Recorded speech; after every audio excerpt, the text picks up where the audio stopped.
When we were observing the evolution of racing in gravel, we really looked at the speeds that these racers were achieving now. So we really went back to the drawing board and tried to deliver something that met their requirements. You know, there's been this monumental evolution of speed and competition in the last few years, and I think we need a more performance-oriented shoe, lighter, faster, stiffer. The design philosophy was, look, we need to bring S-PHYRE level shoe into the gravel racing environment. And one of the reasons why we utilize pro level racers for product development is because of their high mileage. And also they ride in all conditions, regardless of weather. Gravel's inception was about all-day comfort and long distance. So we wanted a rider that could put some miles in the product. And I really started to put it through its paces with some mud and stuff. So Pete is a great partner for us. He provides some great technical, detailed feedback. A few months later, we developed a prototype using some 3D printed components. The structure was there, and I passed this shoe to him, I believe it was March or early May. I said, hey, Pete, we're working on something really cool. And he was like, hey, I got this special shoe. What do you think? It's kind of racy. And I want you to commit to help us through the development process and kind of validate the direction of the product.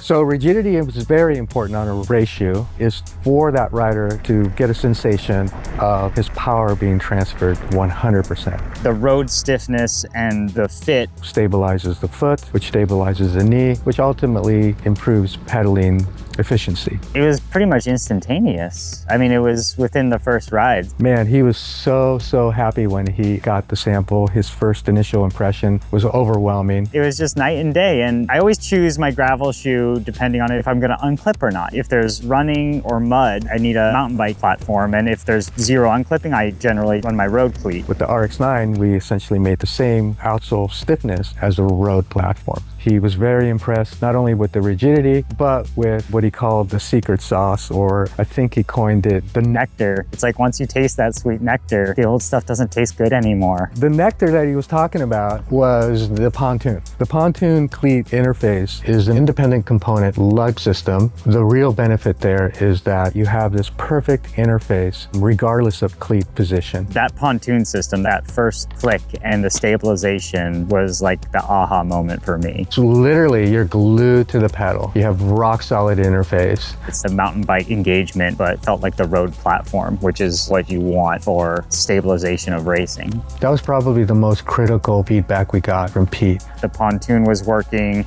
you know, what the pontoon's wear life was like. The other big benefit is that it's a serviceable component. So as lugs wear out, you can replace this component and you can literally refresh your shoes. I just wanted to use it all the time, and I really started to put it through its paces with some mud and stuff. Again, some of the components were not finished, and they were very early prototypes. I don't care if it's plastic, like it's fine. I just kind of started using it for everything. I did warn him, but he just wouldn't give up the nectar. He raced on the shoes. I kind of had no choice. It was like, this is what I'm gonna run, and it looks like it's holding up, and I really like it. And sure enough, he won the race. It is kind of like your Swiss Army knife shoe, which is how I plan to use it. It's like if there's ever a doubt, it's like this is the go-to shoe because you know it can do everything really well. To us, that really validated that we were on the right track with the pontoon concept. If you have to run, you can run. If you need to sprint, you can sprint. And if you need to ride 12 hours in the Chaka, no matter what you have to do, it's gonna do it. We believe in this idea of no compromise. Understanding, respecting the new gravel peloton and delivering on that requirement.